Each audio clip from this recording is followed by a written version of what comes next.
Good afternoon from Sacred Space. The time is 4:24 p.m. on the 25th of September 2024. I thought I'd continue.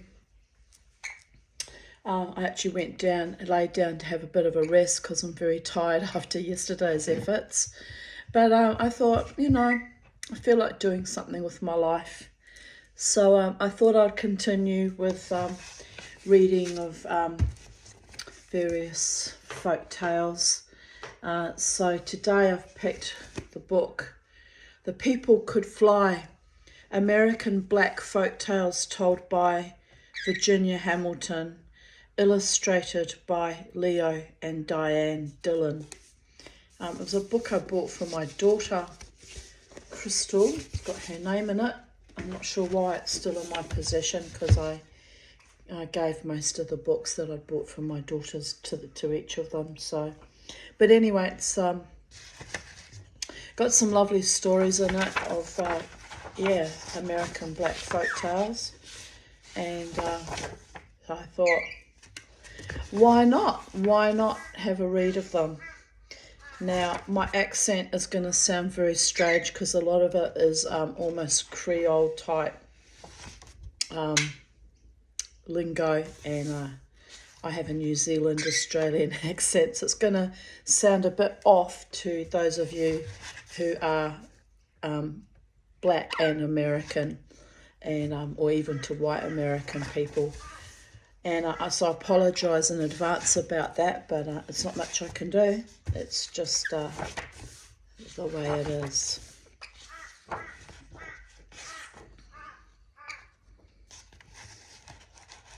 I don't know if I'll bother reading the introduction, although maybe I should because it will give you a bit of a reference point. So yes, I will. I'll read the introduction. Folktales take us back to the very beginnings of people's lives, to their hopes and their defeats. American black folktales originated with peoples, most of whom long ago were brought from Africa to this country, meaning America, against their will. These peoples were torn from their individual cultures as they left the past, their families and their social groups, and their languages and customs behind. My hair's all buffy because I've been lying down. The black peoples coming to America before the end of the Civil War entered as slaves, and they were separated and isolated by law because of their race. The African in them was forcibly suppressed by the white slave owners.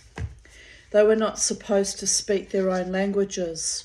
The slave owners made them speak American English, but forbade them to learn to read or write it. They were compelled to do hard labour and exhorted never to run away. Alone and helpless, the slaves lived under conditions as brutal as any group of people has ever endured. It is amazing that the former Africans could ever smile and laugh, let alone make up riddles and songs and jokes and tell tales. As slaves, they were forced to live without citizenship, without rights, as property like horses and cows belonging to someone else. But no amount of hard labour and suffering could suppress their powers of imagination.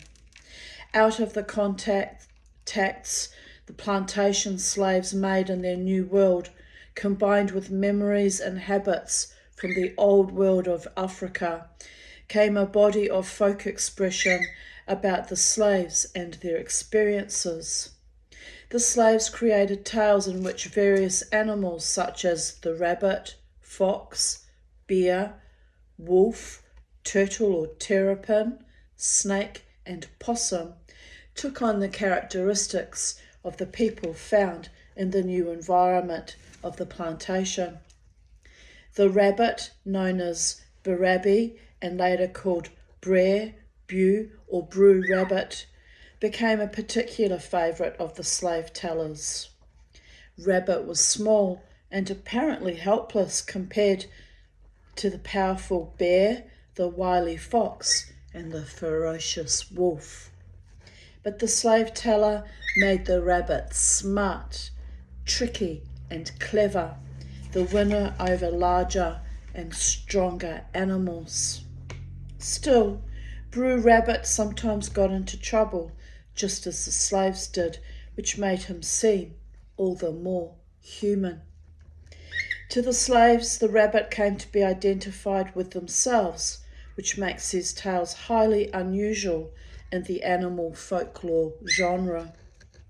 Later on, probably after the Civil War, a slave character, usually called John, often took the place of Brew Rabbit in the tales.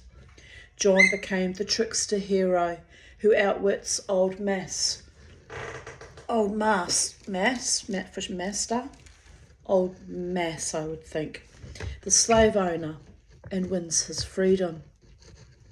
A group of slave narratives that were true tales of escape also developed, as did tales of magic, fantasy, escape tales, and supernatural tales.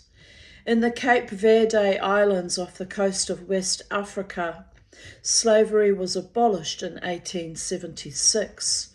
Black Portuguese fishermen freely immigrated from the islands to America, and they were unique in that they too had a history of slavery. They brought with them their highly individual folk tales, some of which are included in this collection.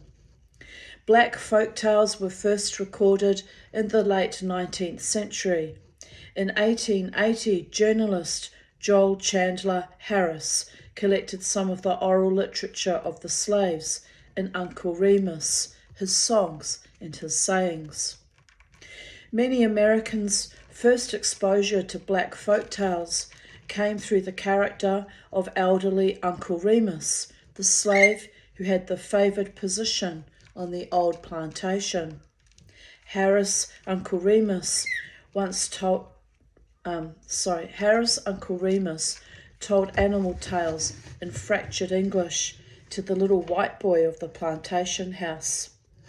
But author Harris was not concerned with reproducing exactly the tales or their language. Harris and his contemporaries used phonetic dialect as a literary device. They felt that an exaggerated colloquial language best symbolised what they regarded as the quaint appeal of lowly rural people. I actually have a book of that somewhere, but I find it hard to read because I don't know how to pronounce many of the words or to put the right accent in it, and it made it very difficult to read. But they're enchanting stories. Thus, some of the folk tales recorded by early collectors are much more difficult to read, as they say here, than the narratives in the form of letters and petitions that some slaves managed to write themselves. But, gradually, collectors attempted to express the tales in a more realistic, readable fashion. When Black English such as Gullah, in brackets, Angola English was used, a glossary was added. The tales in this collection are in 4 sections that represent the main body of black folk tales. I use a reasonably colloquial language or dialect, depending on the folk tale. Moderate colloquialisms are understandable and readable. They reflect the expressiveness of the original slave teller and later the free black storyteller. Remember that these folk tales were once a creative way for an oppressed people to express their fears and hopes to one another. They lend themselves well to being read out loud, as they were told out loud so long ago. They can be enjoyed by young and old alike.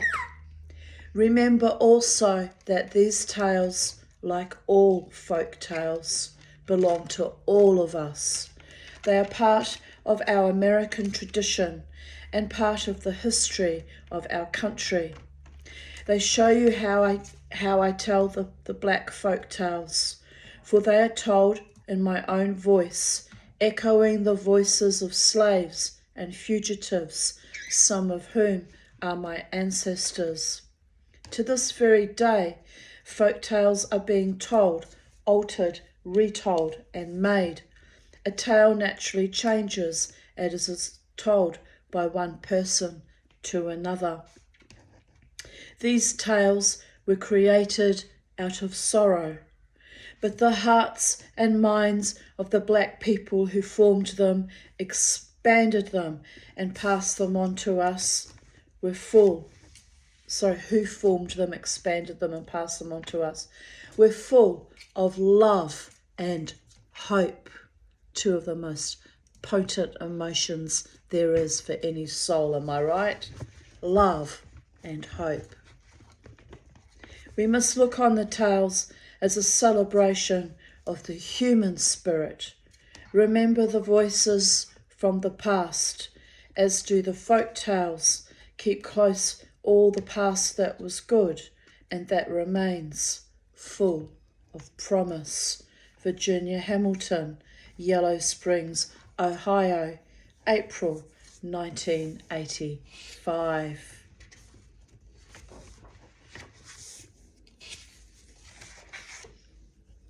He Lion, Brew Bear and Brew Rabbit, and other animal tales. Say that He Lion would get up each and every morning, stretch and walk around. He'd roar, me and myself, like that. Scare all the little animals so they were afraid to come outside in the sunshine. Afraid to go hunting or fishing or whatever the little animals wanted to do. What we gonna do about it? They asked one another. Squirrel leaping from branch to branch, just scared. Possum playing dead, couldn't hardly move him. He Lion just went on, sticking out his chest and roaring. Me and myself. Sounds like my fucking father. Never mind. Sorry, it's not about me. I can't help myself sometimes. The little animals held a sit-down talk, and one by one, and two by two, and all by all, they decide to go see Brew Bear and Brew Rabbit, for they know that Brew Bear been around, and Brew Rabbit says he has too. So they went to Brew Bear, and Brew Rabbit said, we have some trouble. Old He Lion, him scaring everybody, roaring every morning and all day. Me and myself, like that. Why He Lion want to do that? Brew Bear said. Is that all He Lion have to say? Brew Rabbit asked. We don't know why, but that's all He Lion can tell us, and we didn't ask him to tell us that, said the little animals. And him scaring the children with it. We wish him to stop it. Just pause for a while, show you the photo of Brew Bear and Brew Rabbit and all the little animals having a conference. Well, I'll go see him, talk to him. I've known He Lion a long kind of time, Brew Bear said. I'll go with you, said Brew Rabbit. I've known He Lion most long as you. That bear and that rabbit went off through the forest. They kept hearing something. Mumble, mumble, couldn't make it out. They got farther in the forest. They heard it plain now. Me and myself. Well, said Brew Bear. He wasn't scared. He'd been around the whole forest, seen a lot. My, said Brew Rabbit. He'd seen enough to know not to be afraid of an old he-lion. Now old he-lions could be dangerous, but you had to know how to handle them. Also sounds a bit like my father. The bear and the rabbit climbed up and up the cliff where he-lion had his lair. They found him, kept their distance, he watching them and they watching him. Everybody acting cordial. Here tell you a scaring everybody, all the little animals, with your roaring all the time, Brew Rabbit said. I roars when I pleases, he-lion said. Well, Mike, could you leave off the noise first thing in the morning so the little animals can get what they want to eat and drink? Asked Brew Bear. Listen, said he-lion, and then he roared. Me and myself, me and myself. Nobody tell me what not to do, he said. I'm the king of the forest, me and myself. Better had let me tell you something, Brew Rabbit said, for I've seen man, and I know him, the real king of the forest. He-lion was quiet a while. He looked straight through that scrawny little rabbit like he was nothing at all. He looked at Brew Bear and figured he'd talk to him. You, Bear, you been around, he-lion said. That's true, said old Brew Bear. I've been about everywhere. I've been around the whole forest. Then you must know something, he-lion said. I know lots, said Brew Bear, quiet and slow and quiet like. Tell me what you know about man, he-lion said. He think him the king of the forest? Well now, I'll tell you, said Brew Bear. I've been around, but I haven't ever come across man that I know of. Couldn't tell you nothing about him. Sorry, I'm getting suddenly very, very hot. Ooh. Yes, child.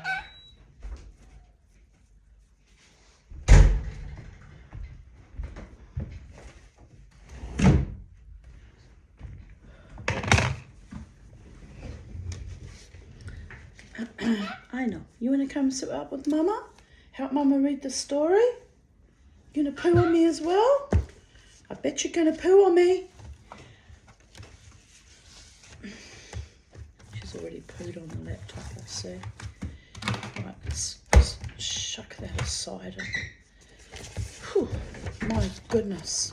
It's really hot in here. Really, really hot. Anyway, here we go, babies. Off we go again.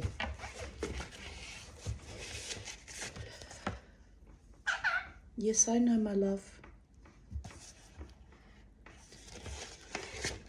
So he-lion had to turn back to Brew Rabbit. He didn't want to, but he had to. So what? He said to that little scrawny hare. Well, you got to come down from there if you want to see man, Brew Rabbit said. Come down from there and I'll show you him. He-lion thought a minute, an hour, and a whole day. Then the next day, he came on down. He roared just once. Me and myself, me and myself. Now, he said, come show me man. So they set out, he-lion, Brew Bear, and Brew Rabbit. They go along and they go along, ranging the forest. Pretty soon they come to a clearing, and playing in it is a little fellow about 9 years old. Is that their man? Asked He-Lion. Why, no, that one is called Will-Be, but it sure is not man, said Brew Rabbit. So they went along, and they went along. Pretty soon they came upon a shade tree, and sleeping under it is an olden fellow, about 90 years olden. There must lie man, spoke He-Lion. I knew him wasn't gon' be much. That's not man, said Brew Rabbit. That fellow was once. You'll know it when you see man. Yeah, baby, won't we ever? So they went on along. He-Lion is getting tired of strolling, so he roars, me and myself, upsets Bear, so that Bear doubles over and runs and climbs a tree. Come down from there, Brew Rabbit telling him. So after a while, Bear comes down. He keeping his distance from He-Lion anyhow. And they set out some more, going along quiet and slow. In a little while, they come to a road, and coming on way down the road, Brew Rabbit sees man coming. Man about 21 years old, big and strong, with a big gun over his shoulder. There, Brew Rabbit says. See there, He-Lion? There's man. You better go meet him. I will, says He-Lion. And he sticks out his chest and he roars, me and myself. All the way to man he's roaring proud. Me and myself.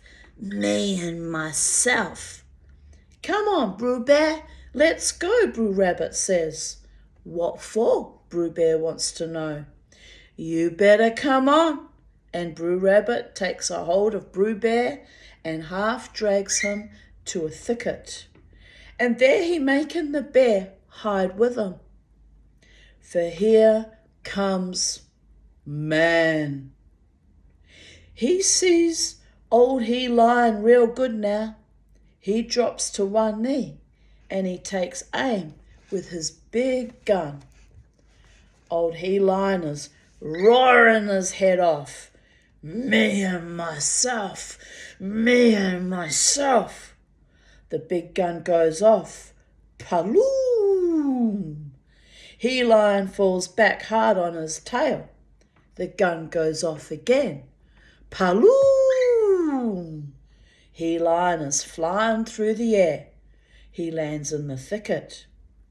Well, did you see man? Asked Brew Bear. I seen him, said He-Lion.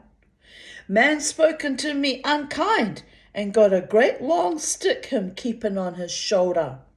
Then man taking that stick down and him speaking real mean, thundering at me, and lightning come from that stick.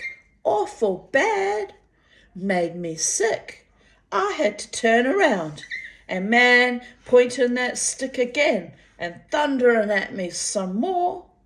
So I come in here 'cause it seemed like him throwed some stickers at me each time it thunder too. So you've met man, and you know exactly what that kind of him is, says Brew Rabbit. I sure do know that, He-Lion said back. A while after He-Lion met man, things were some better in the forest. I'll just show you this picture before we continue. Brew Bear knew what man looked like, so he could keep out of his way. That rabbit always did know to keep out of man's way. The little animals could go out in the morning because he lion was more peaceable. He didn't walk around roaring at the top of his voice all the time. And when he lion did lift that voice of his, it was like me and myself and man, me and myself and man, like that. Wasn't too loud at all. And then they have a little bit of a summary here at the end. Animal tales are the most widely known black folk tales. Because of the menial labour slaves were made to do, they observed and came to know many kinds of animals throughout their daily lives. They developed a keen interest in these lowly creatures. Because they had so little knowledge about the fauna they found here, they made up tales that to some extent explained and fit their observations of animal behaviour. Furthermore, the tales satisfied the slave's need to explain symbolically and secretly the ruling behaviour of the slave owners in relation to themselves. As time passed, the tales were told more for entertainment and instruction. He lion, brew bear, and brew rabbit is a typical tale of an animal, whether it is wolf, lion, bear, rabbit, goat, tiger, etc., that learns through experience to fear man. It is the rabbit that shows man to the lion, and the rabbit, representing the slave in the animal tales, knows from experience to fear man. The tale ranges throughout North and South America, Europe, and Africa.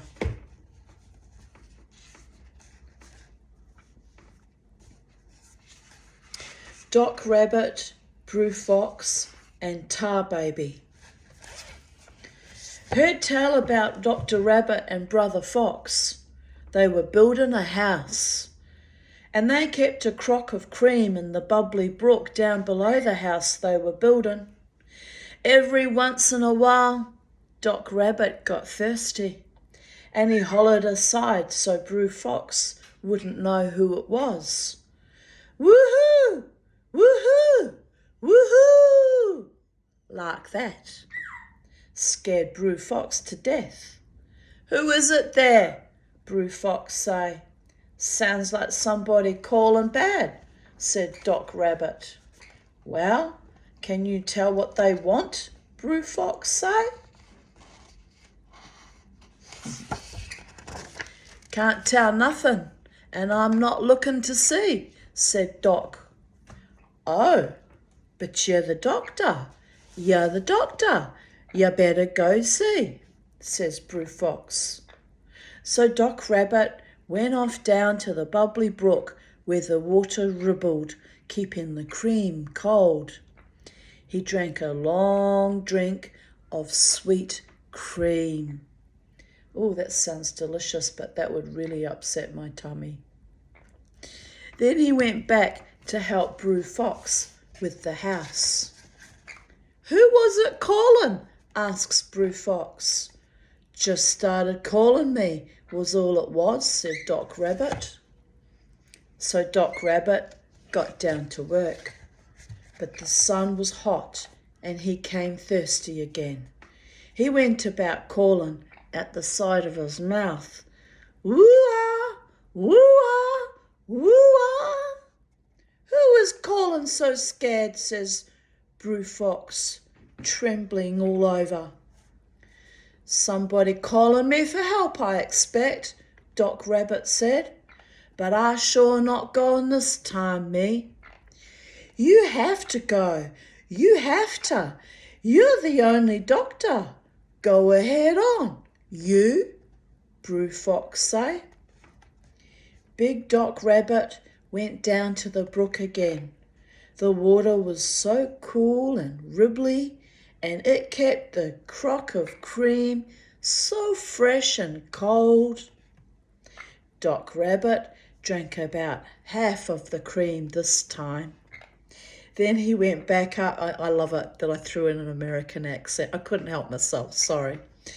I'm going to do it from time to time because I'm cheeky like that.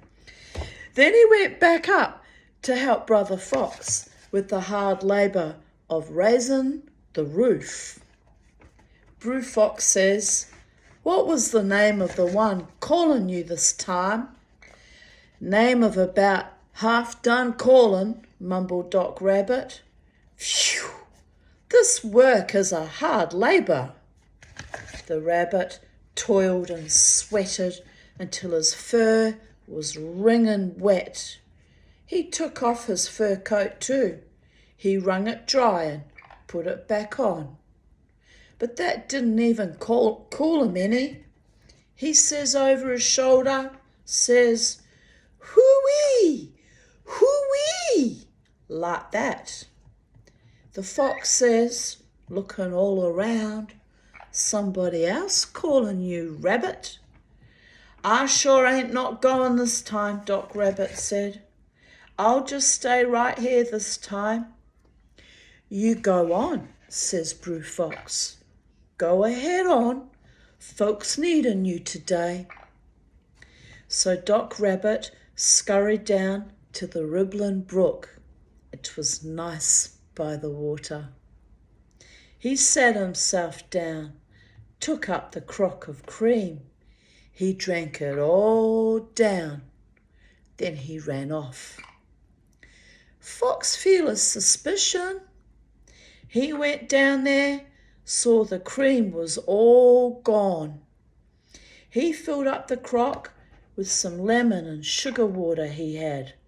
He knew Rabbit was after anything cold and sweet.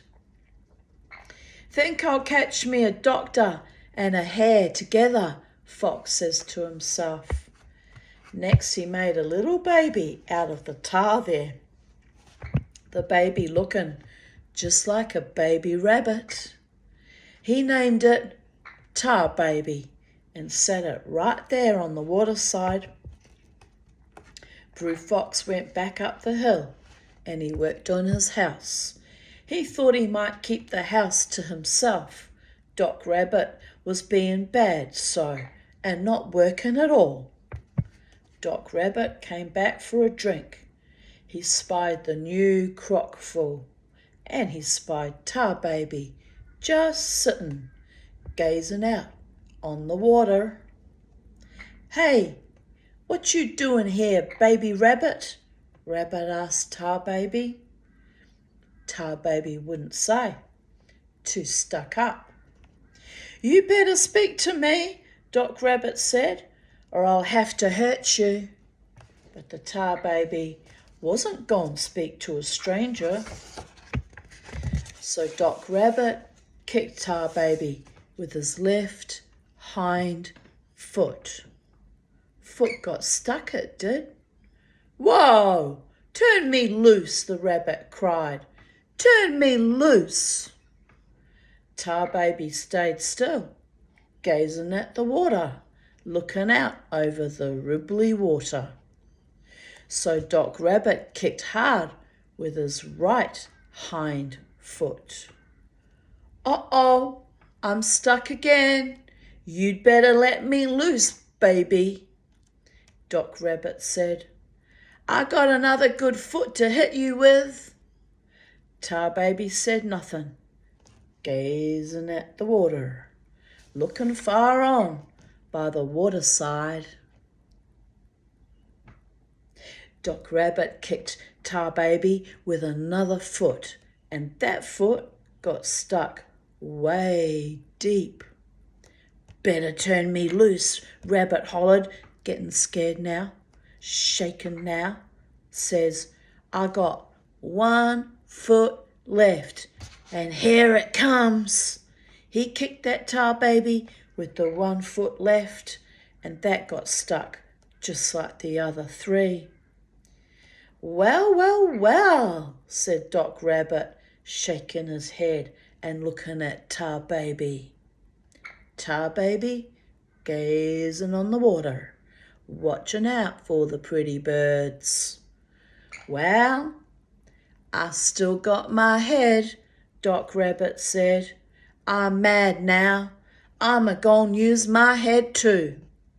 He used his head on the little tar baby, butted his head in the tar baby's stomach, poof, as hard as he could. Doc Rabbit's head got stuck clear up to his eyes. His big rabbit ears went whole in the tar of Tar Baby. That was the way Brew Fox found him. Doc Rabbit was stuck in Tar Baby. Brew Fox got him loose.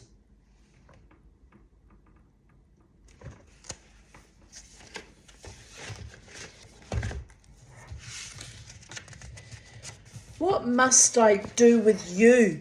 Brew Fox said. He led Rabbit along to the house they were building. You the one drank up my crock of cream. I didn't get one taste. Have a mind to burn you in a fire too. Oh, I like fires, Doc Rabbit said. Do go on burn me up, Brew Fox, for it's my pleasure to have my coat on fire. Well then, I won't burn you, said the fox. Burning up is too good for you. Huh, grunted Doc Rabbit. He said no more. Brew Fox had him in his mouth, a-dangling down his back. Then he laid the rabbit under his paws so he could speak. Well, think I'll throw you in that thorny briar patch, Brew Fox said. How you like that? Oh, mercy, don't do that, cried Doc Rabbit. Whatever you do with me, don't dare throw me in those thorny briars. That's what I'll do then, Brew Fox said.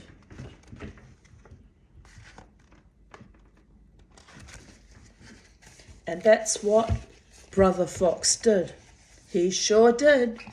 Took Doc Rabbit by the short hair and threw him, whip it, right in the briar patch. Hot lettuce pie!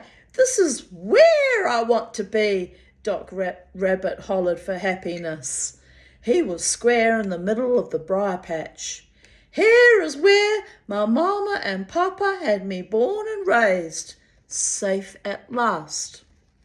Didn't know rabbits have they homes in the briars, Brew Fox said, scratching his tail. He knows it now. So here's the summary here. There are some 300 versions of the Tar Baby tale. Variants of the tale appear in many countries. In the Bahamas, the elephant creates the Tar Baby. In Brazil, an old woman or man traps a monkey in a sticky wax baby. There is a version from India, and there are African versions among the Utes and Yorubas, all showing the great antiquity and universality of this tale. Long ago, in certain localities of Georgia, the Tar Baby was considered an actual, living, monstrous creature. The monster was composed of tar and haunted isolated places on the plantation. It would insult people to the point at which they would strike out at it and thus become trapped in its sticky substance. Like me yesterday, having that sticky substance off that spider web glued to my arm. I had to peel it off. So I wasn't mad at Spider though, because I'd wrecked her web. But yeah, it's that kind of icky feeling of like, I've been invaded by something from a spider. But anyway, it's all good, babies. I noticed she didn't rebuild her web there this morning, so she either got the hint or she's, planning on building it tonight. Tappin, the land turtle. Once a time, there was land children and tree children. And there was the land turtle. He called himself Tappin. Tappin has 6 children. They all hungry, everybody hungry, all on the land, for it was famine time. There was the eagle up there, hiding in a cloud. He on his way crossed the ocean. He go for the palm oil and the seed to feed his tree children. Tap and see what the eagle do, and he say, hold on there, it be in hard times where you come by all this and that to feed your tree children. I got 6 of my own. Show me where you get your food. Eagle says, I has to fly across the ocean to get this and that. Tappin, he say, you give me some of them wings you got and I'll travel with you. Eagle, he say, all right, where you want to go? Tappin tell him, the first cock crow tomorrow morning. So first cock crow gone come, but Tappin, he not wait for it. It be 3 o'clock, and Tappin go over to Eagle's house, saying, coo-coo-coo, coo-coo-coo. Eagle tell him, you go on back home, lay you down, it ain't day yet. But Tappin kept it up, coo-coo-coo. So Eagle gets on up, say, what you want now? Tappin tell him, put me 3 feathers on this side and 3 on the other side. So the eagle, he pull out feathers for Tappin. He put 3 on one side of Tappin's shell and 3 on the other. Now eagle say, let me see you fly. So Tappin, he right off start in to fly. One of the feathers fall off him. That be all right, he says. I got me some more wings. Let's be on our way. So Eagle and Tappin flew, and they flew. But over the ocean, all of Tappin's eagle feathers fall off. Tappin commence falling in the water. He fallen fast when Eagle go catch him and put him under his wing. It's a very kind eagle, isn't it, Charlie? Would you do that for Mama? Phew, Tappin say, it do smell foul under here. Eagle let him drop into the ocean. Tappin fall down and down underwater, way down to the underworld. To show you the picture of him falling.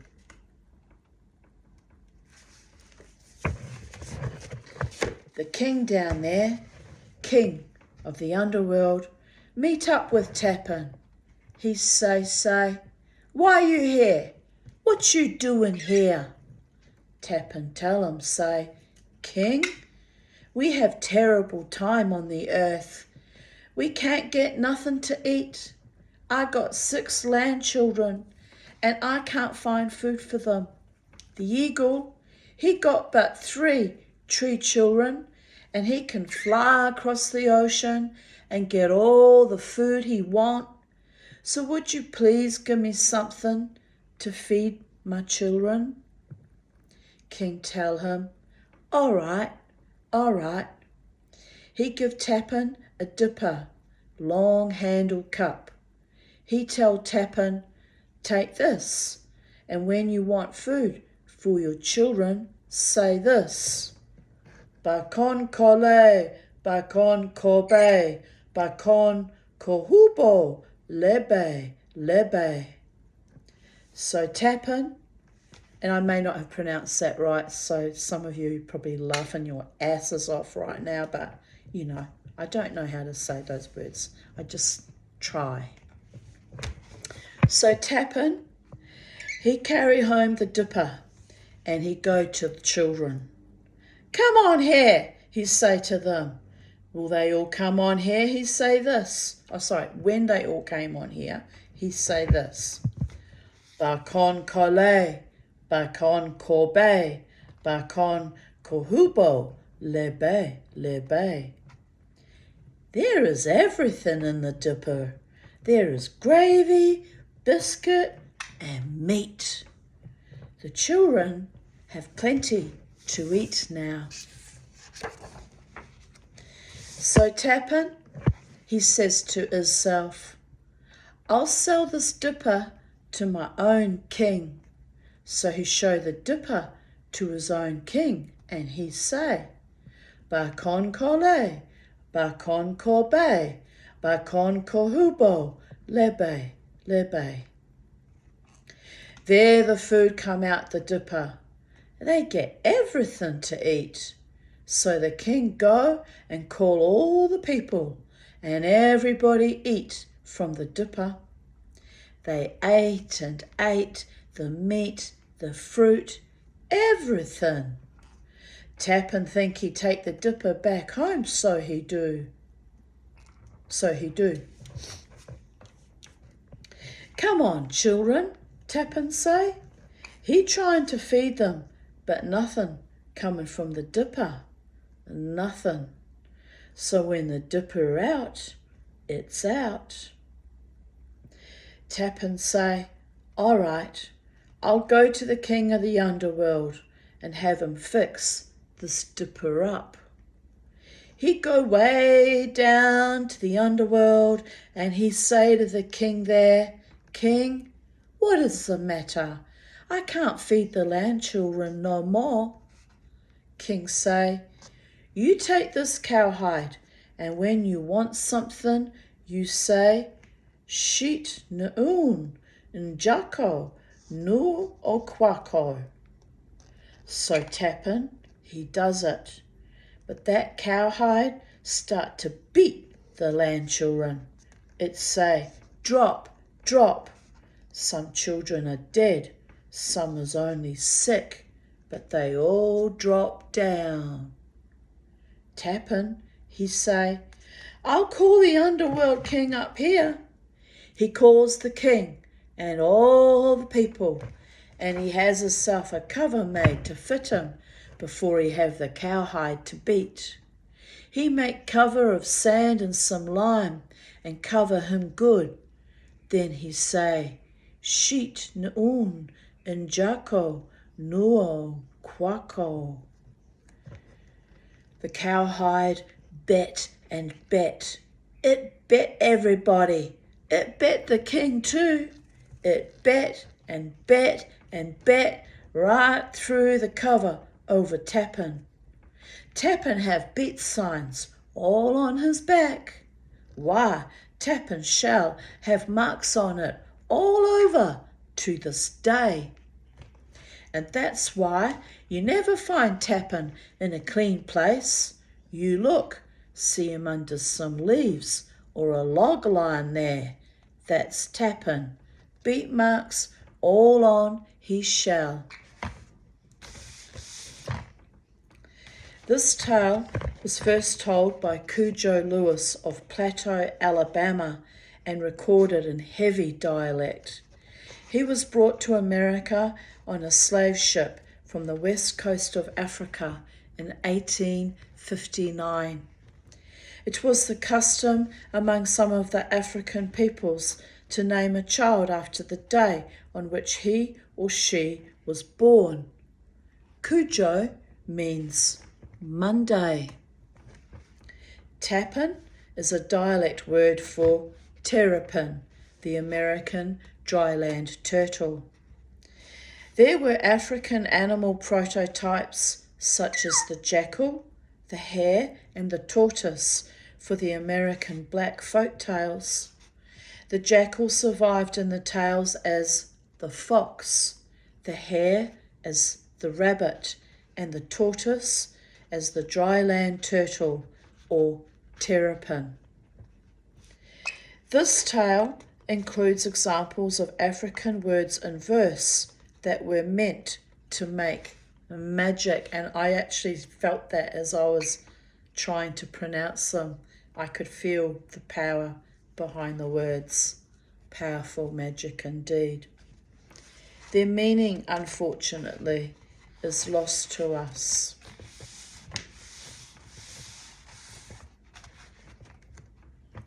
Who's my pretty baby girl?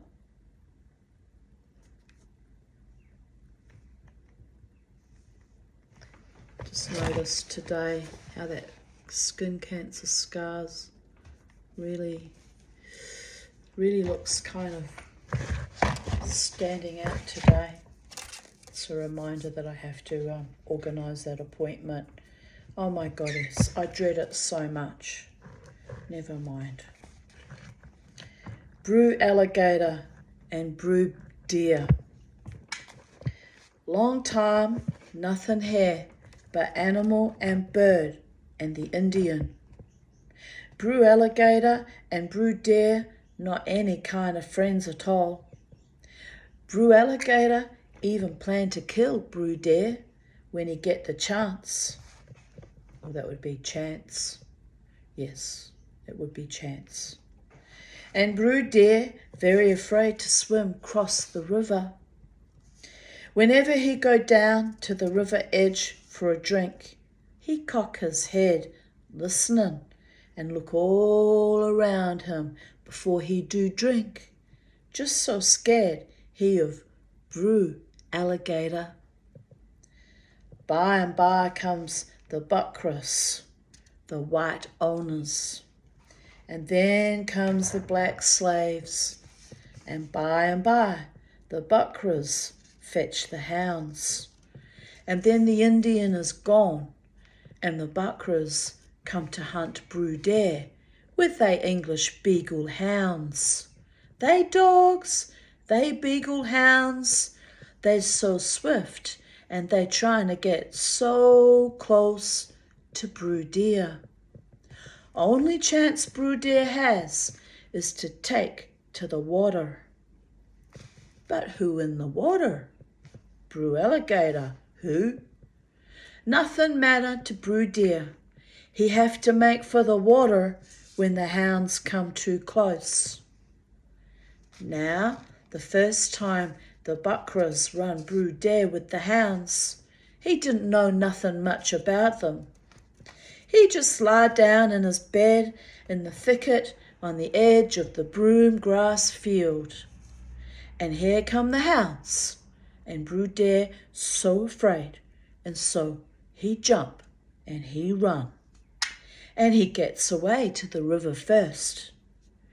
Just as he ready to jump off the bluff above the river, he looked down and see brew alligators, two big eyes come rising out of the water.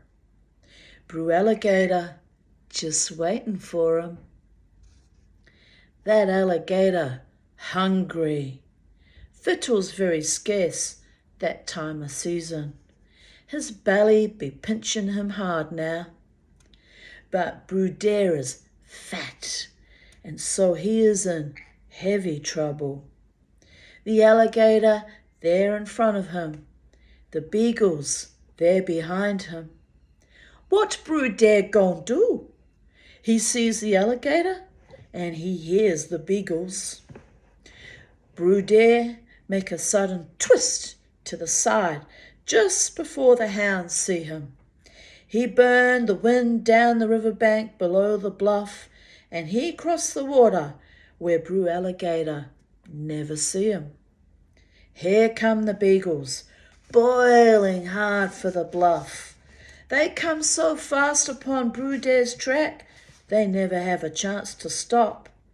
2 or 3 go over the bluff, and they drop in the water right in front of brew alligator's snout. Brew alligator think to herself, what this here? I never seen such animals before, but it's victuals, food, and he grabs 1, 2 of the beagles and pulls them under the water. The other hound swam out of there, took his feet in his hands and ripped on home. Here they are, literally leaping into the jaws of death. Well, Brew Dare got away that time. He gone. And when he ready to cross that river again, he look around for Brew Alligator first. He find him too. Brew Alligator stretched out on a mud bank in the sun hot. He got a belly full of beagle, and he's satisfied with himself. He's sound asleep. And Brew Dare sneaked close to the river to take a chance on getting across. Before Brew Dare can wet his hoof, Brew Alligator see him, and he slip off the bank to go meet Brew Dare. How Brew Dare gon' get across, go see his family? Before he even thinking about it, Brew Alligator started talking. Brother, Brew Alligator say, this thing that I ate they call beagle is very good victuals. I love eating him very much too. He's so easy to catch, and he got no horns to scratch my throat. Well, if you love eating him so, and you want to catch him so, will you leave me and my family alone? Brew Dare asked him. Brew Alligator answer, I can't catch the beagle lest he fall in the river, so let's me, make a agreement to last as long as this river run. What is the agreement? Asked Brew Dare. Here 'tis, says Brew Alligator. When you take to the river, I'll take the beagle what chasing you.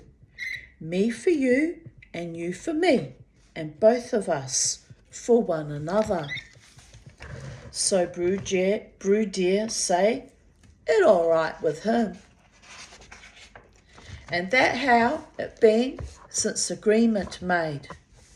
Whenever hounds run Brew Dare take to the river, and Brew Alligator leave him alone. The hound gon' track deer, and alligator gon' get hound. But if Brew Dare ever come to the river without the dogs chasing him, then he have to take the chance. This tale is translated from the Gullah dialect. In Gullah, the last two paragraphs of the tale above would read,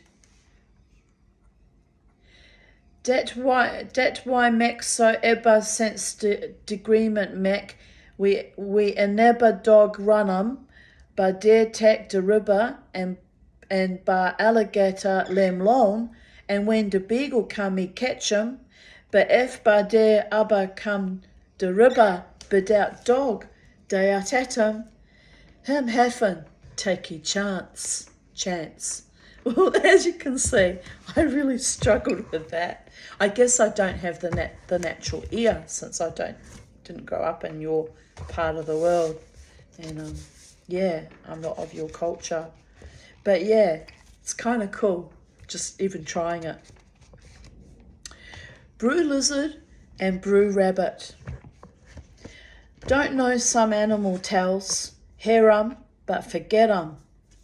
Do know about Brew Lizard and Brew Rabbit, though. Oh, you demon bird. You demon little birdie. That's a massive plonker. A little massive plonker. Do we know about Sister Lorikeet? That demon little birdie.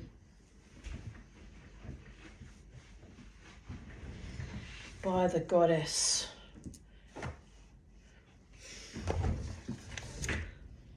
Just have to shake your head.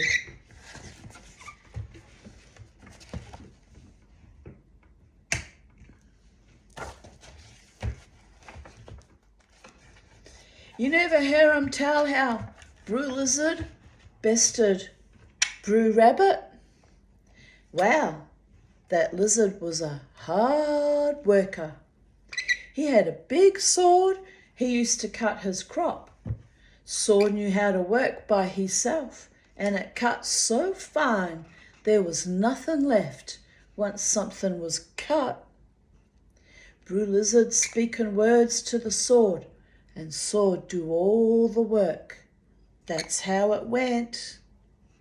Now, Brew Rabbit, he is smart. He don't have him a sword like the lizard has, and he wants one.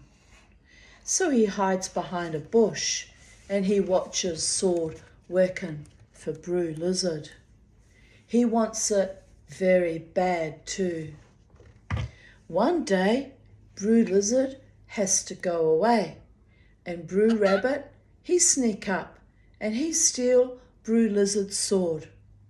Brew Rabbit laughs to himself because he now got sword. He think he knows the words that Lizard says to sword, so he calls out, "Go wee tell," like that. And sword starts in working, just a cutting and a slashing, this way and that and all around. Pretty soon, old sword finish up the crop, and the rabbit want it to stop. Sword is coming very close to the other crop the rabbit is keeping to live on. So Brew Rabbit, he yells out to sword, "Go wee tell, go wee tell," like that. That just makes sword work that much faster. Sword go on and cut down everything rabbit have. It won't leave nothing, not one leaf cabbage. That's terrible, isn't it, Charlie? Now, Brew Lizard, he been hiding behind a bush. He sees the whole thing. He is laughing and laughing to himself at Brew Rabbit, 'cause that rabbit think he's so smart when he steals sword. And now Brew Rabbit got nothing to eat all winter long. Brew Rabbit spies the lizard, and he calls over there, "Lizard, Brew, stop sword." Brew Lizard, he call right back, "It my sword." Brew Rabbit, he say then, "That's so, it's your sword, but please stop it. It ain't got no sense. It cut down everything I got." Lizard say, "Sword work faster every time he hear go wee tell." The lizard laughs again, and he calls out real loud, "Go wee pom, sword stop."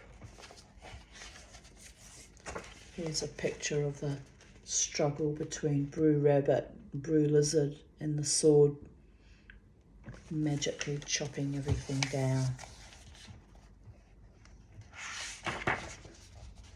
The lizard grinning to himself all over the place. Then he slide out there and pick up sword and take it on home. Rabbit watch him go.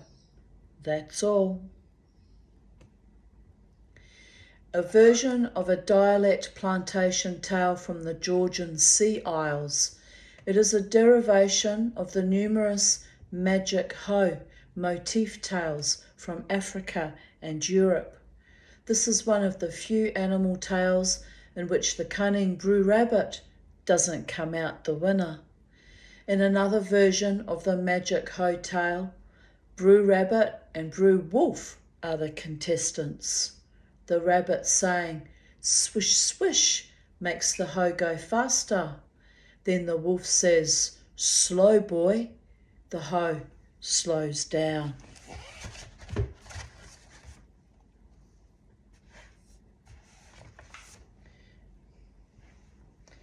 Brew Alligator meets trouble.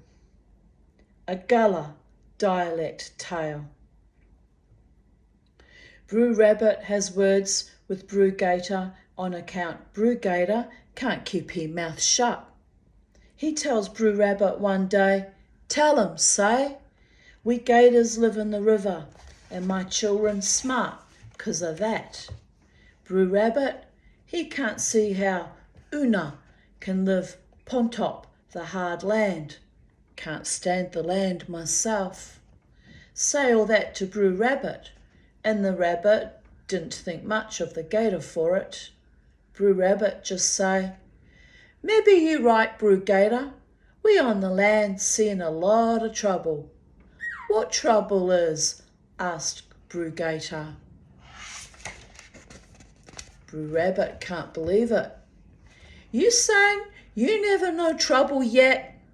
"Never know nothing about him," Brew Gator say. "How just do trouble look? How him stand?" It then Brew Rabbit catch on. He know a way to shut he gator mouth about them as living on land. He show Brew Gator he place and have fun with him besides. "Don't know can tell you how trouble lookin', Brew Gator, nor how he's standin', but maybe I can show you him, and you get on come tomorrow, Brew. You get on come tomorrow," Brew Rabbit say. "That be fine," say Brew Gator, and he go slide under the river water out of sight. Next time, Brew Gator up before day clean. He fixin' he up, him ready get on with Brew Rabbit. Sis Alligator, she wake herself up. She wake up herself, and she quiz it Brew Gator. "Where you goin' to?" Brew Gator, he don't bother crack he teeth at Sis Alligator. He go on long fixin' up hisself. Brew Gator and Sis Alligator and all they little alligators is buckras. They wears berry white skins all over from their heads to their tails for true. And Brew Gator right now see in the mirror his skin looking good. "I say," Sis Alligator say, "where you goin' to?" Now Brew Gator see there's no getting round Sis Alligator, so he has to tell, say, "I'm going around with Brew Rabbit." "What for you going around with Brew Rabbit?" quizzed Sis Alligator. "I'm flaming hot here and I've got the aircon on. What is going on here? Why is it not cold?" "Well, we'll go down a degree. We'll go down a degree and we'll see what happens, babies." Whew. Holy smackaroonies.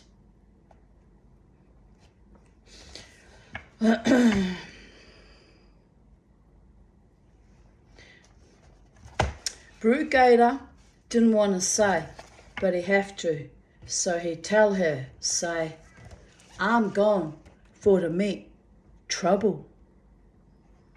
"What trouble is?" asked Sis Alligator. I ask Brew, it would be I ask Brew Rabbit that, say Brew Gator, and he say, "Inte come pon trouble sometime." And I tell him, "No, nah me." And so that what I go for, shum. Brew Gator say, "Well, I want to shum and go along too," Sis Alligator tell him. It take a while, but finally Brew Gator tell her she can't come. She beggin' and beggin', but she can't come with Brew Gator and Brew Rabbit. "Oh, go long then," she tell him, and he do so. Him don't know she gon' follow, and she children gon' follow she, and Sis Alligator never know till be too late, them follow she. Brew Gator go on along. He took this side and that side, but he can't find Brew Rabbit.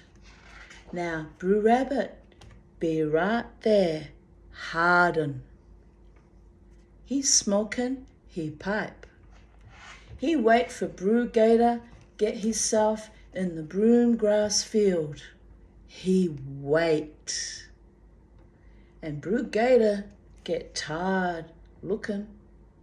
He come pon the broom grass, it tall and dry. He tired out. He stretch himself out in the broom grass, smell nice. And he fall himself asleep. Brew Rabbit think now Brew Gator asleep. He tippin' right pon top, and he shum he yay. And they shut tight. Oh, and he shum he yai? I think they mean eyes. And they shut tight, and that rabbit know Broom Gator asleep for true. I told you I'd struggle with the dialect. So Brew Rabbit say to himself, Brew Gator gone, know what called trouble this day. And then he yeti something. He yeti, but he ain't shum. Then he shum sis alligator and little alligators coming into the broom grass. They huntin' Brew Gator, but they don't find him. Him lying too low in the high grass. They gets tired looking, so they lays down just the same as Brew Gator. They off on terrace side the broom grass field. Sis alligator dozing off, and the little ones find she, and all curl 'em up, they tails touchin', and they all falls asleep. Brew Rabbit, he shum, and he say to himself, they all of them gon' know what called trouble this day. Brew Rabbit smells the wind. He find out which way it drivin'. He knock the coal from he pipe. Red hot coal fall in the broom grass. Brew Rabbit blow on the coal, and it catch fire. Fire set pon the field, the broom grass all around on fire. And Brew Rabbit find himself a stump to set pon top, and he set up there, and he watch and wait. The fire comin' strong all around and all around for true. All wake up smellin' smoke. Brew alligators smell somethin' on the smoke. Little alligators. He hurry on over terrace side of the field. He find all them. He don't holler at them. He let it go. Brew Gator, yeti, something snappin'. What's that? He say. And the wind cause a fire flare. It high and it red and bright. A little alligator shout out, what's that? It must be trouble, says Brew Gator. And sis alligator quiz it. That trouble for sure? For true? Well, the gator don't know for true. He live in mud and the river. How he gon' know something? He never lay he eye on fire, so he don't know what be there right all around, smokin' and flarin'. They all lookin' at trouble and think the fire so pretty. Keep still now, Brew Gator say. We don't want to scare trouble away. So they all be quiet until the fire flare real high and close. Sparks flyin', they swinge all over them gators' bare white skins. The gators swink close down, but it don't do them no good. They got to move. The hot fire is real up now. It blister their tails and their snouts, and the gators are running away. Broo Gator is in front. The little alligators is in the middle, and Sis Alligator coming on from the last. Broo Rabbit see it all from his stump. He almost fall off. He laughing himself so much. Broo Gator, Broo Rabbit shout hard. Kee! Now you know how trouble look and how he stand.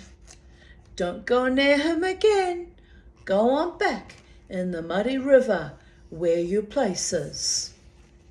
All them alligators fall in the river, heads over heels. They so hot boiled, the water go swish, psst, when they hit it, and steam come up like fog. Broo Gator tail hurt bad. He had and all his skin ache him. Sis Alligator and the little alligators all same way.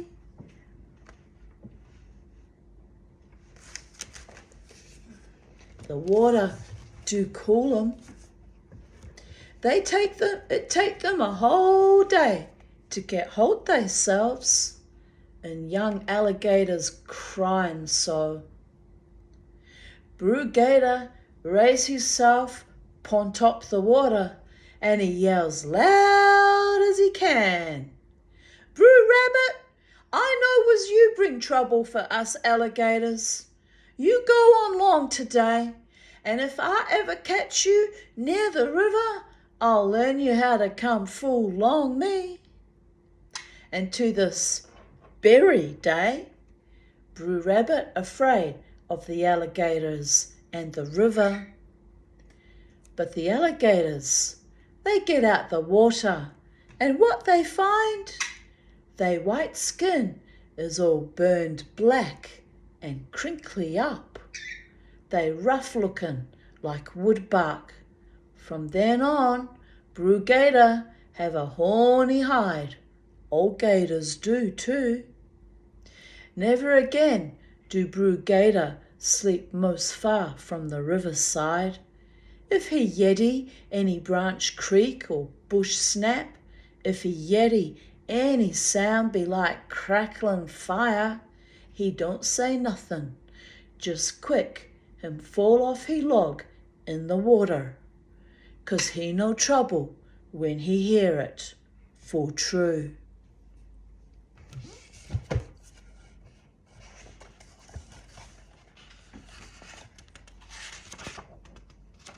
Glossary for Gullah words. Una means you. Pon top, up upon top of. Day clean means dawn. Quizzit, question closely. Cracky teeth, a contemptuous whistling inhalation, which would sound a bit like this. Buckras, white people, slave slang, also meaning one of encompassing power. Berry means very. Ente, ain't you, haven't you? Compon, come upon. Na, not. Shum, see. I was wondering what shum meant. Shum means see. Ishumi yai, he sees his eyes.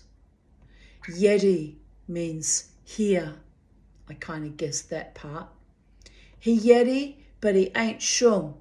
He hears him, her, or it, but he doesn't see him, her, or it. Tara, t'other, or other. Yai, pronounced yai, so I pronounced it wrong. Yai, yayas, eyes. swinge, singe, swink, shrink. Key, exclamation of disgust and contempt. Young, young. Gullah is a combination of American, West Indian, English and African languages. At one time, it was the most pronounced Black English dialect in America. It is still spoken in parts of lowland South Carolina. The word Gullah is thought to have meant originally one, a slave, an African, who came from Angola. This tale is told here in a very modified Gullah, which even then I struggled to pronounce some of the words.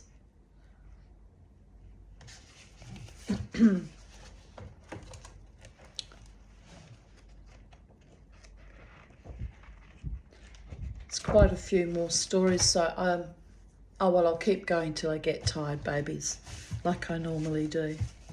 I'm already tired, but I'll keep going till I get tireder.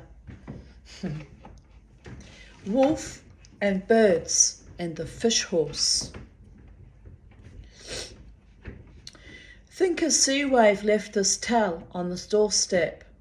This about one wolf and his nephew. They were having this dance out there across the water, and this nephew wanted to fool Wolf, so he told Wolf it was going to be a feast and not a dance or a dance. Wolf found the birds, asked them to lend him feathers so he could go fly across to the feast. The birds did give him feathers. Wolf went on out there and the dance started up. Wolf was angry when he saw there was a dance and not a feast. Wolf asked his nephew for something to eat. I'd be annoyed too. I hate it when I think I'm going to get a nice meal and there's nothing on offer. Oh, they did that one time at the bikie clubhouse. I near split aside. They've never been so terrified in their life as seeing a hangry Tanya go, "Where the fuck is the food?" It was kind of hilarious. There was food though. I had to walk sort of a bit further up to another part of the building area, and food was provided by members of the tribe of Judah, and it was fried chips and burgers, and it was all laid on for free. So there was food, but they just could see this scary Viking look in my eye that I get when I'm hangry and thinking there was no food. The look on their faces was priceless though. Lynn's right, I am scary looking when I'm really, really hungry. I have to be really hungry though. I don't normally behave like a wild animal, trust me on that one. But anyway, nephew said, "No, there's nothing to eat. This is no feast, it's a dance." Dance. The first one to get up and dance was Black Crow. Wolf gets awful loud, says, "Black Crow, you think you somebody? You didn't always dig up folks' corn. If you didn't always dig up folks' corn, you'd be fine." Crow took back the feather he gave to Wolf. The next one to dance was Ugly Vulture.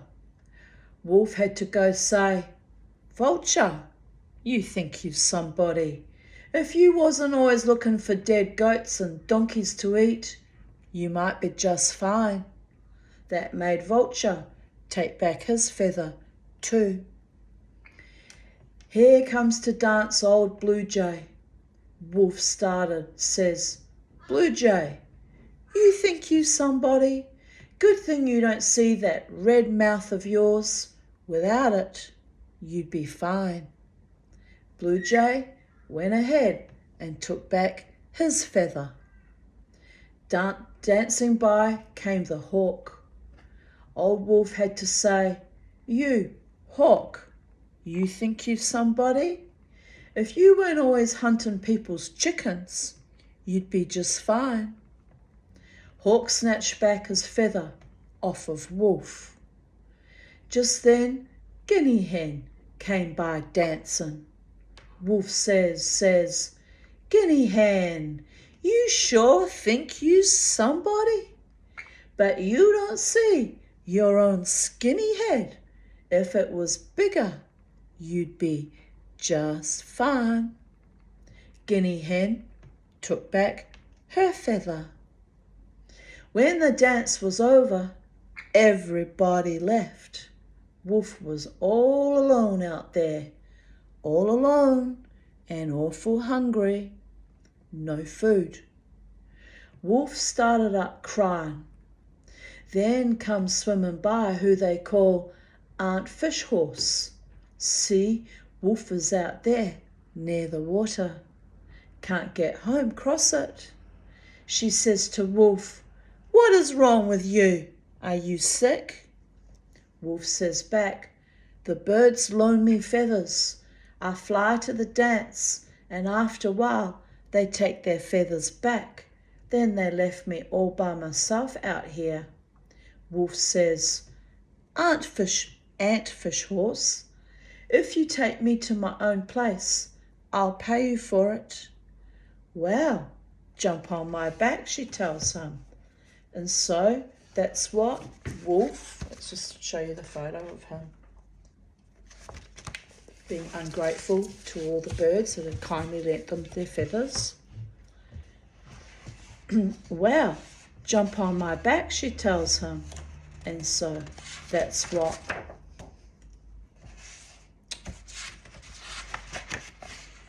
Wolf did.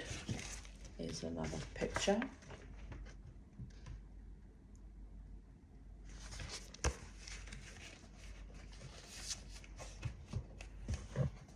She took him on to his place by way of the water. Halfway there, Wolf notices that Aunt Fish Horse has milk. He will take her milk from her as soon as they reach shore. And he does. At the beach, he pulls out the milk. He left Aunt Fish Horse crying on the beach. Then came Nephew passing by. "Why are you crying like that?" he asks Aunt Fish Horse. She tells him, "Wolf did it. Wolf tore out my milk." "If you pay me, I'll put Wolf back into your hands," says Nephew. "If you can do that," says Aunt Fish Horse, "I'll give you whatever you want." So Nephew headed for home. Halfway there, he starts in, hollering, "Get my knife and my bowl. Wife, wife, there's a fish horse lying on the beach, waiting for me to kill it." Wolf heard the hollering. "It's mine," he called to the nephew. "I left Aunt Fish Horse lying there to get my own knife and bowl. Don't you touch her, she's mine." Wolf hurries down to the beach with his knife and bowl and his wife too.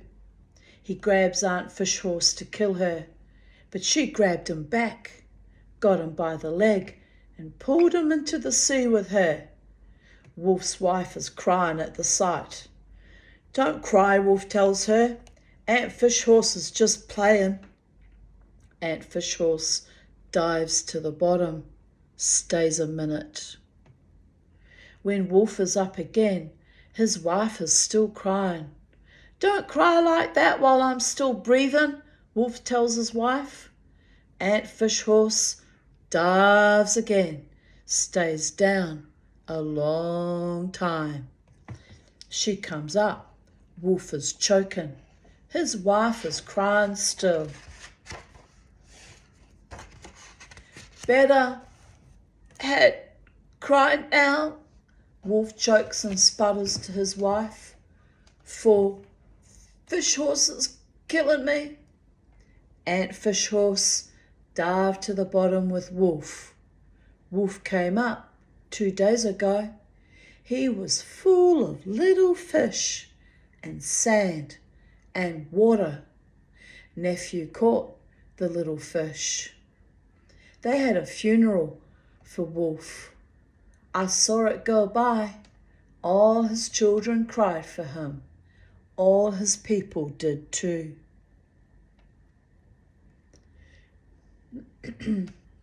This is a version of a black folk tale of African origin, one of hundreds of such tales first told in a Portuguese Mandingo dialect.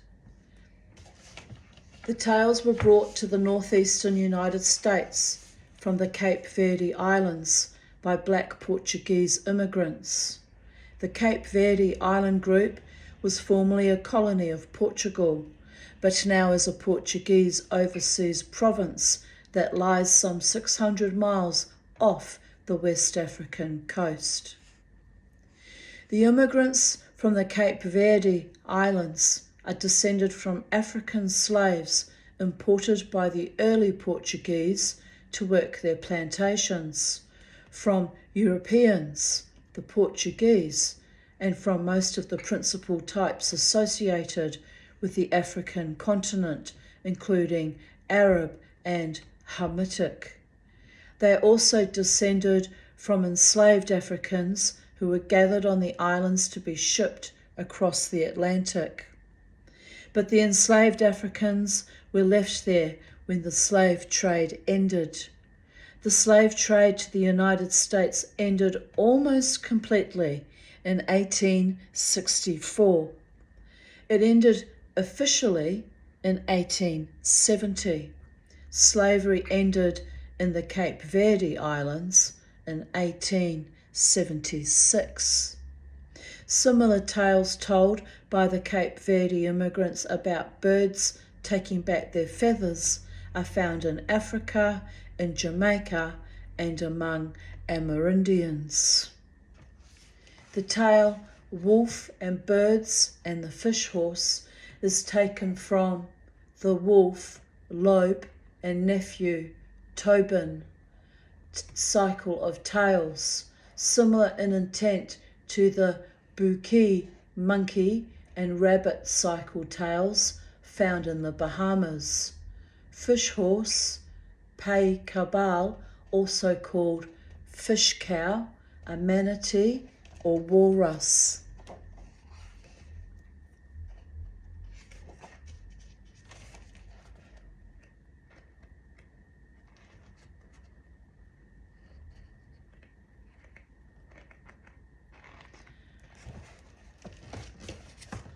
The Beautiful Girl of the Moon Tower and Other Tales of the Real, Extravagant and Fanciful.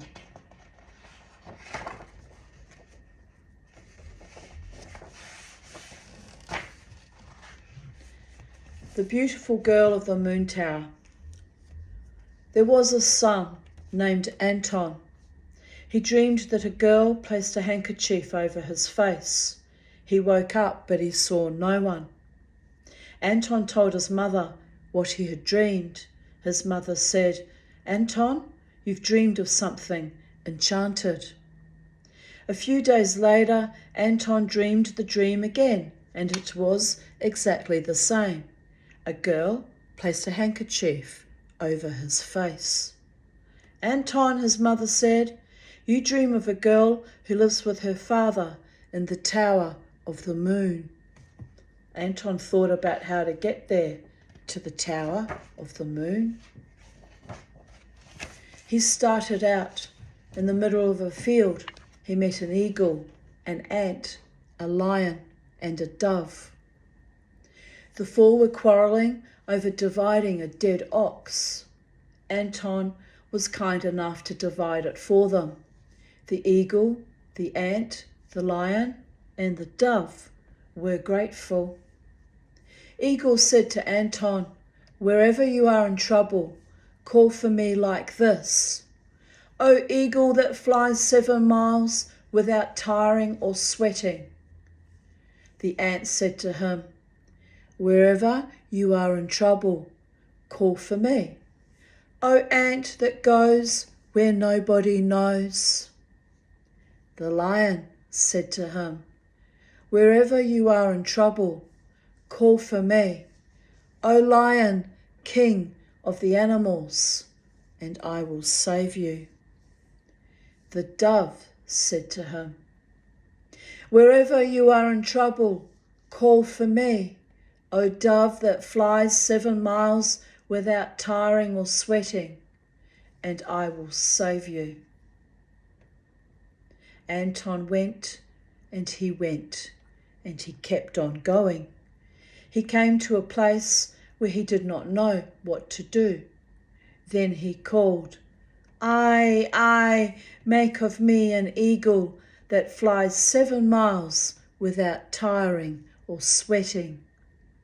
He turned into an eagle, and he flew 7 miles without tiring or sweating.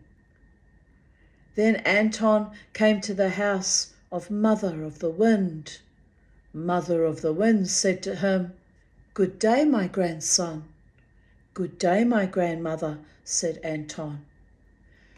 "Why do you come here?" she said to him. "This is a place nobody ever came to before. My son is very bad."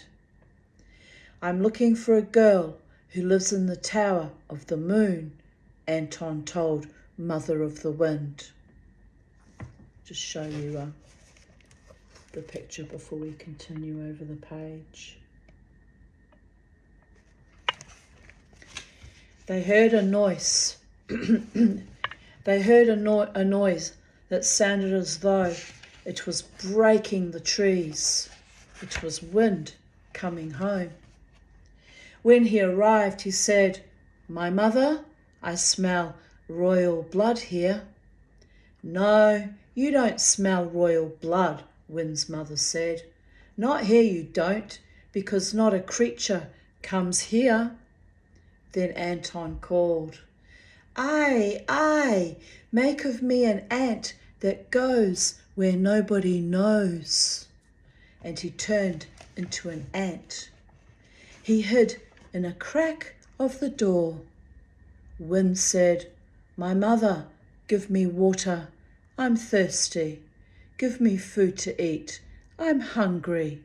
I've been blowing through all the trees and past every house all over the world, and now I am tired." So Wind drank, and he ate, and he lay down, resting. "Let me ask you something," said Wind's mother. "Do you know the way to the Tower of the Moon?" "Oh, I came from there a minute ago," said Wind. "Anyone who goes there has to pass by the inhabitants of the moon."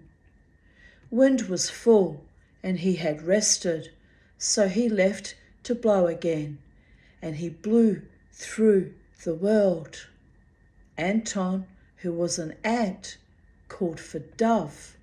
He said, I, make of me a dove that flies 7 miles without tiring or sweating." He turned into a dove. Anton flew, and he flew until he came to the inhabitants of the moon. He saw the Tower of the Moon. He flew to the window. He called for the ant. I, make of me an ant that goes where nobody knows." And he turned into an ant again. He went straight to the beautiful girl's room. He said, I, make of me Anton." When he spoke, Anton turned into himself. The girl asked him, "What are you doing here?" Anton answered, "I've come to get you to marry me." "I cannot marry you," she said. "My father will not let me." "If there is no other way," said Anton, "I will take your father's life. Go ask him where his life is." Then he called for the ant. Here's a picture of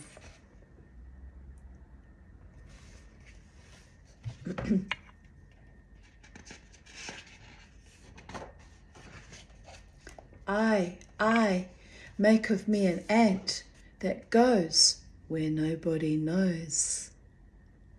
The ant went under the father's bed. The girl came there to her father and she asked him, "My father, where is your life?" Her father said, "Why do you ask me? It is for some bedevilment."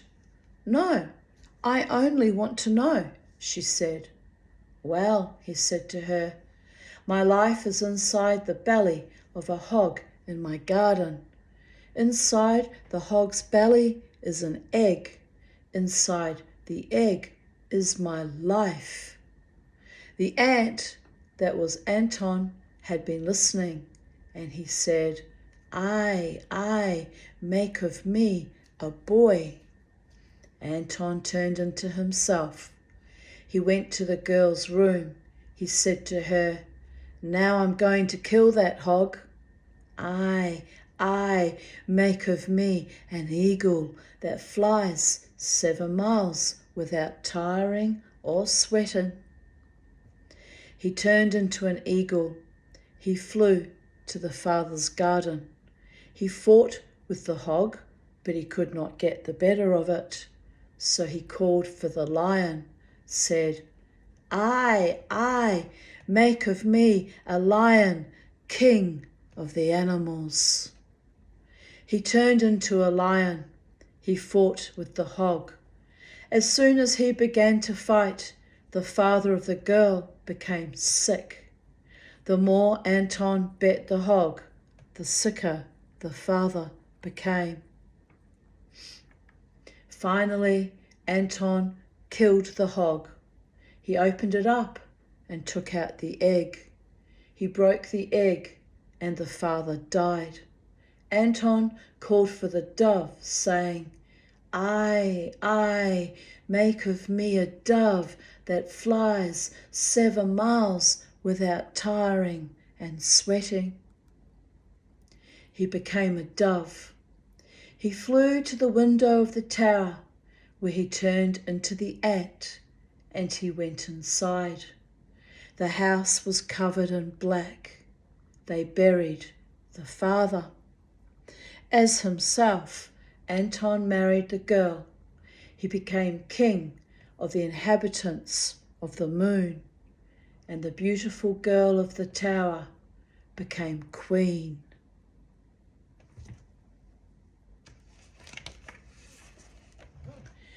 Exaggerated reality tales, such as the beautiful girl of the moon tower, stand apart from most folk tales because of the individuality of the characterization and setting.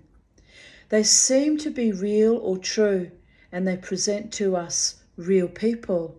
However, there are elements in them that can only be called fanciful or extravagant. This tale from the Cape Verde Islands, told by Cape Verde Island immigrants to America, is one of a series of Anton tales with his life in an egg and transformation motifs.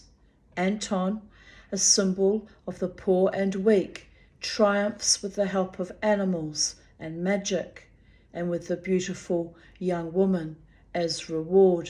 It's kind of interesting because my grandfather was a very powerful witch. His name was Anton or Antoni Petula. So he wasn't poor though, my biological grandfather.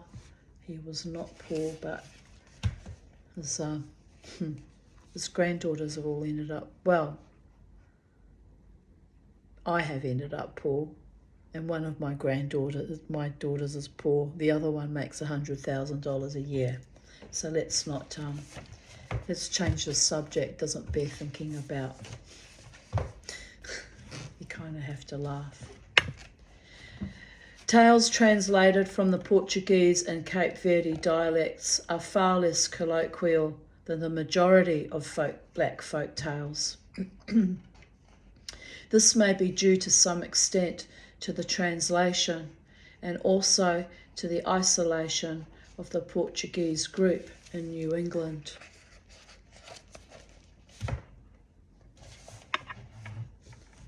A wolf and little daughter. One day, little daughter was picking some flowers. There was a fence around the house she lived in with her papa. Papa didn't want little daughter to run in the forest where there were wolves. He told little daughter never to go out the gate alone. "Oh, I won't, Papa," said little daughter. One morning, her papa had to go away for something, and little daughter thought she'd go hunting for flowers.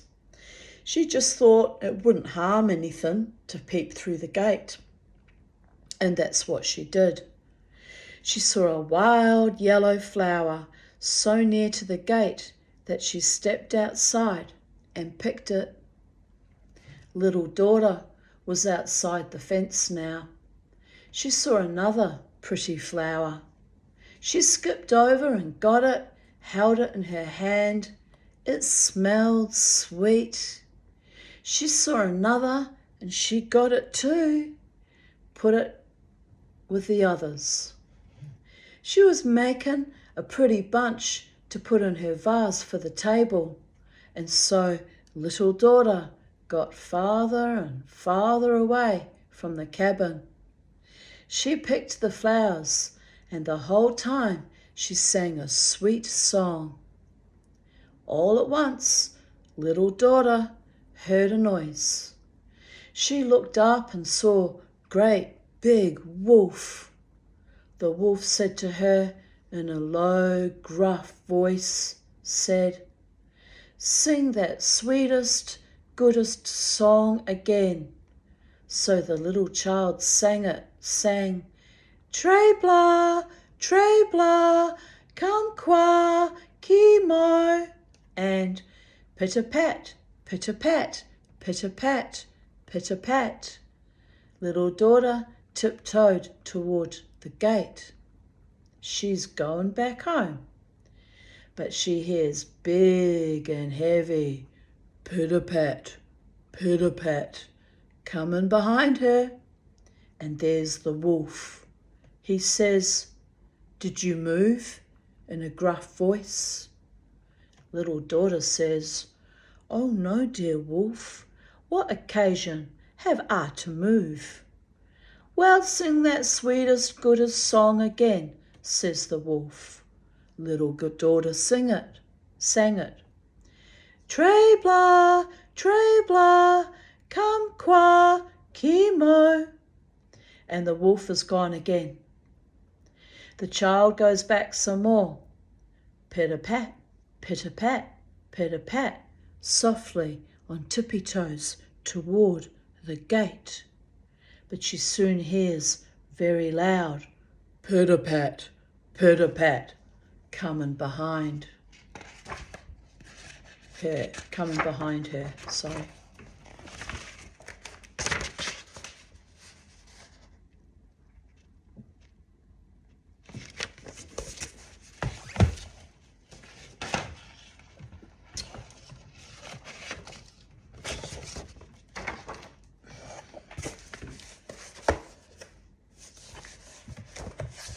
And there is the great big wolf, and he says to her, "I think you moved." "Oh no, dear wolf," little daughter tells him. "What occasion have I to move?" So he says, "Sing that sweetest, goodest song again." Little daughter begins, "Trebla, trebla, trebla, come qua, ki mo," and the wolf is gone. But pitter-pat, pitter-pat, pitter-pat, coming on behind her, there's the wolf. He says to her, "You moved." She says, "Oh no."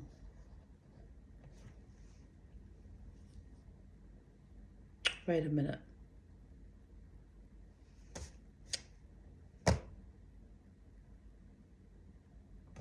No, I'm right. "Oh no, dear wolf, what occasion have I to move?" "Sing that sweetest, goodest song again," says the big, bad wolf. She sang, "Trebla tre, trebla tre, trebla come qua, ki mo." The wolf is gone again, and she, little daughter, pitter-pat, pitter-pat, pitter-patting away home. She is so close to the gate now, and this time she hears pitter-pat, pitter-pat, pitter-pat coming on quick behind her. Little daughter slips inside the gate. She shuts it. Crack, plick, right in that big bad wolf's face. She's sweetest, goodest, safe.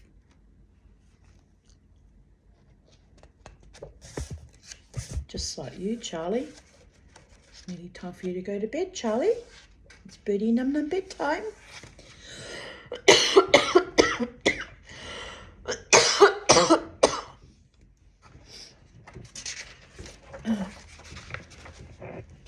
Fanciful tales such as this one often involve a curious relationship between people and animals. A wolf and little daughter can be thought of as a wonder tale with a dreamlike quality expressed through the repetition of some of the words that got so repetitive that I thought I lost my place. The child and animal combination goes back to times when the slave was made the storyteller to the slave owner's children. In these tales, African sayings, words or paraphrases survive. However, the meaning of the words does not survive in the song fragment Little Daughter Sings to the Wolf, so we don't actually know what those words mean. Come on, up, up. You're getting all snoozy and dozy and sleepy. Give me a kissy. My baby birdie is getting tired. Your mama T is getting tired too. Manuel had a riddle.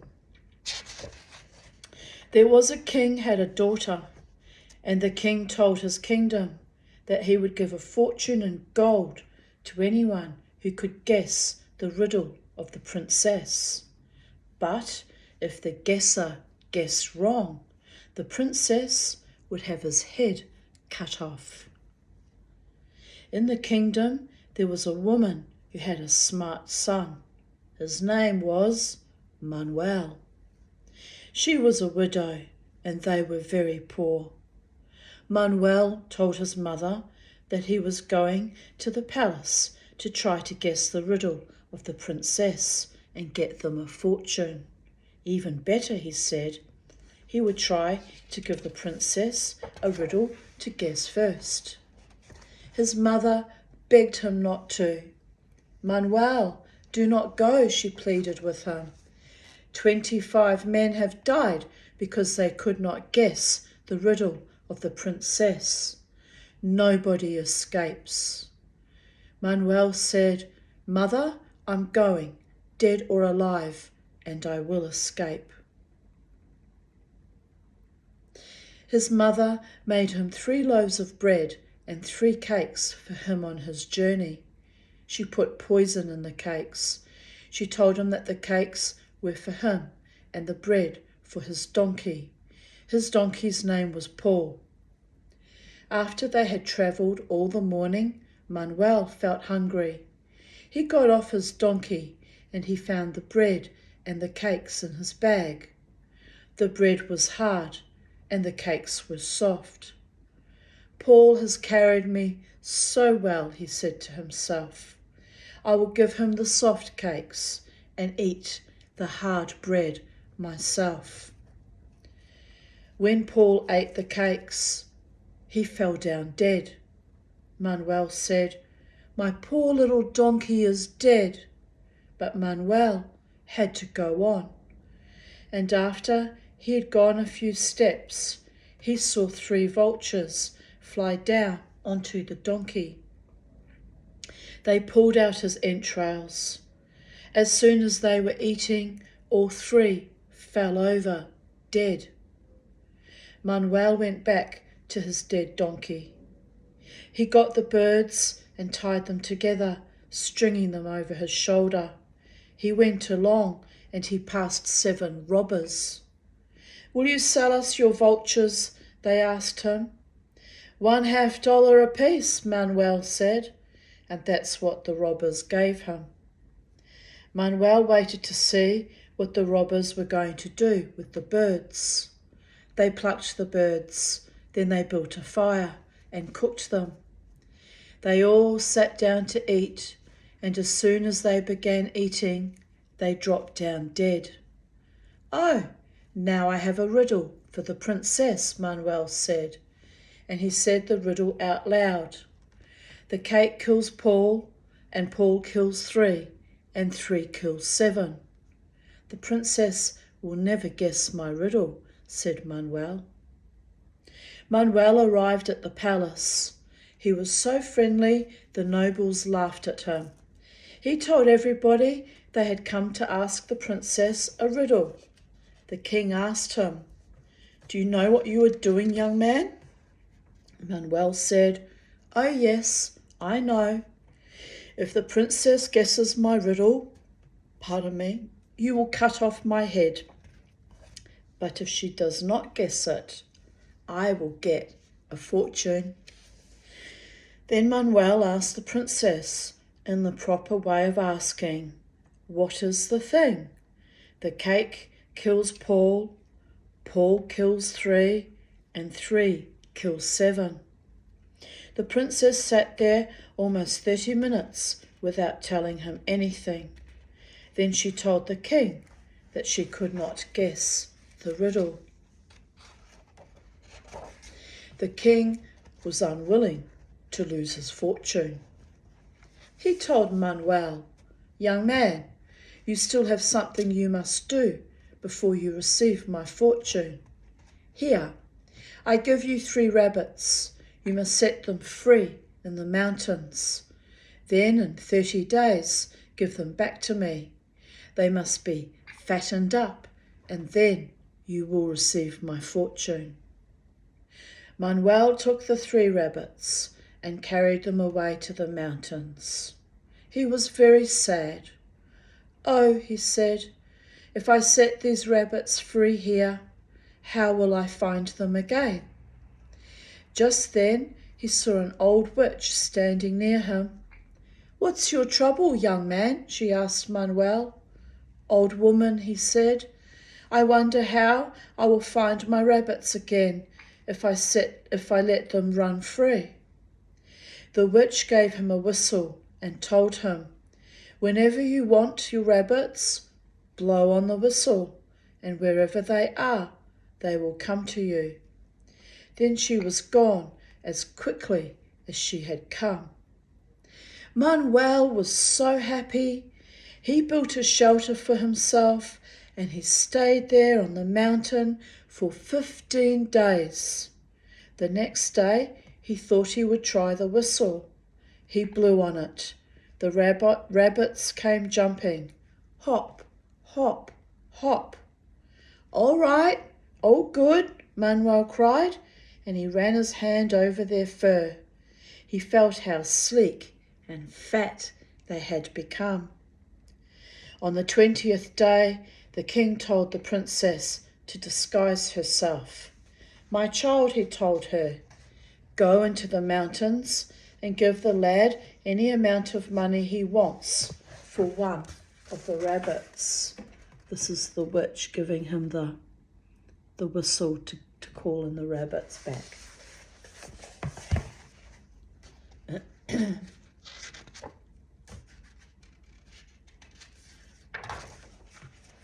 So she did that.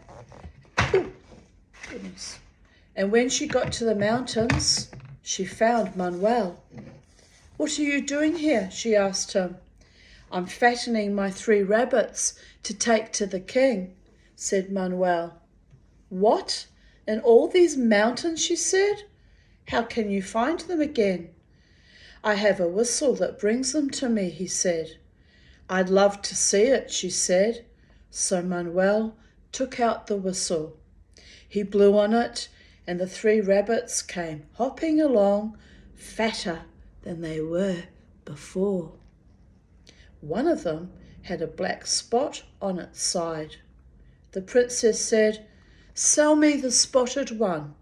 "No, I can't," Manuel said. "I have to take it to the king." But the princess begged him. "I'll give you this bag of money I have if you will sell the spotted one to me," she said. "Well," said Manuel, "I won't sell it to you for money, but I will take the gold heart you have hanging around your neck for it." So the princess had to give Manuel the gold heart for the rabbit. She put the spotted rabbit in a basket and covered it with a cloth. Then she set the basket in front of her on her horse. She said goodbye and went away. After she had left, Manuel was sorry for the loss of one of his rabbits. He thought he would whistle for it, and as soon as he did, the rabbit came jumping back to him. When the princess reached home, she told the king and queen what must have happened to the spotted rabbit. "You don't know very much," the queen said to her. "This time I will go get the rabbit." So the queen went out into the mountains where she found Manuel. Manuel said to himself, "First came the daughter, and now comes the queen. I will fix her too." The queen said to Manuel, "Young man, what are you doing in this place?" "Oh, I'm fattening 3 rabbits to take to the king in just 8 days. "You are trying to fatten rabbits out here," said the queen. "How can you fatten them when you can't even see them?"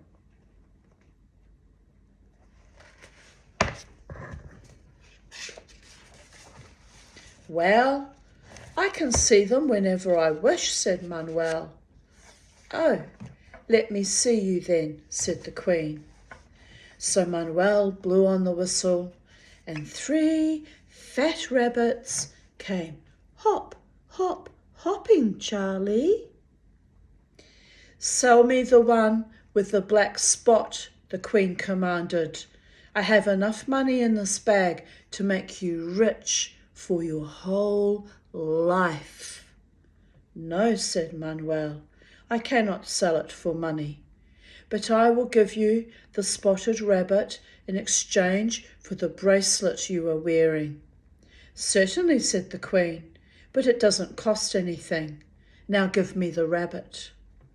Manuel put the rabbit in her basket. "I'm going to use my whistle again," he told himself.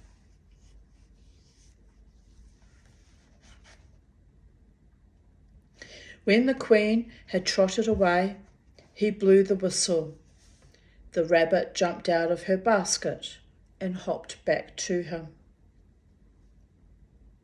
The queen arrived at the palace, and the king said to her, "I thought you were wise. That young man has some of the devil inside him.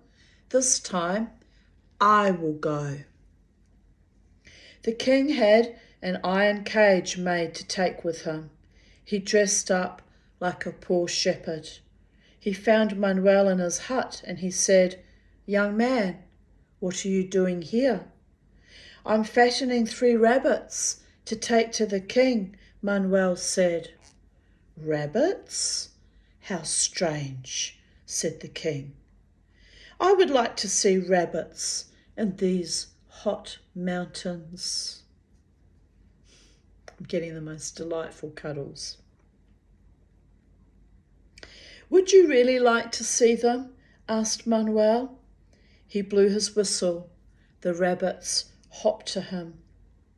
"They are healthy and fat," said the king. "Sell me the one with the black spot. I will give you any money you wish." "No," said Manuel, "I won't sell it, but I will give it to you in exchange for the ring you have on your finger." The ring the king was wearing had his name on it. "I will give you this ring," said the king, but my name is on the other side of it. Don't put it on in front of anyone, because that would bring me down low before my people." "Oh, but this is business," Manuel said. "If you give me the ring for the rabbit, I can do what I like with it." The king gave him the ring. Manuel took the rabbit and put it in the iron cage. Then the king left. All the rest of the day, Manuel whistled for his rabbits, but only 2 came. "Now I will lose my head," he told himself. In just 3 days, the 30 days were up. Manuel took up the 2 rabbits and started for the palace. He met the same old witch at the same place he met her the first time. "The little rabbit they stole from you is disgusted at being alone," she told Manuel. "Before you reach the palace, whistle for it, and it will come to you." When Manuel was within the palace gate, he whistled, and the lost rabbit jumped along and joined the others. "He is awfully thin," Manuel said to himself, "but I will take care of him." When he stood before the king said, "Manuel, 2 of the rabbits are fat and healthy. What is wrong with the 3rd one with the spot?" "Well, 3 days before I came," said Manuel, "that one got very sick. It couldn't keep any food down, and that made him thin." "Manuel, I see you are a big liar," said the king. "You must fill a sack full of lies, which will complete our account." "Then get your sack ready. I will start," said Manuel. He started. "When I was out in the mountains, the princess came to buy a rabbit." The princess said to him, "You lie." "Put it in the sack," Manuel said. "But how do you know she was the princess?" asked the king. "Because I have her golden heart." "You lie," the princess said. "Put it in the sack," said Manuel. A few days later, the queen came to buy a rabbit. "You lie," said the queen. "Put it in the sack," cried Manuel.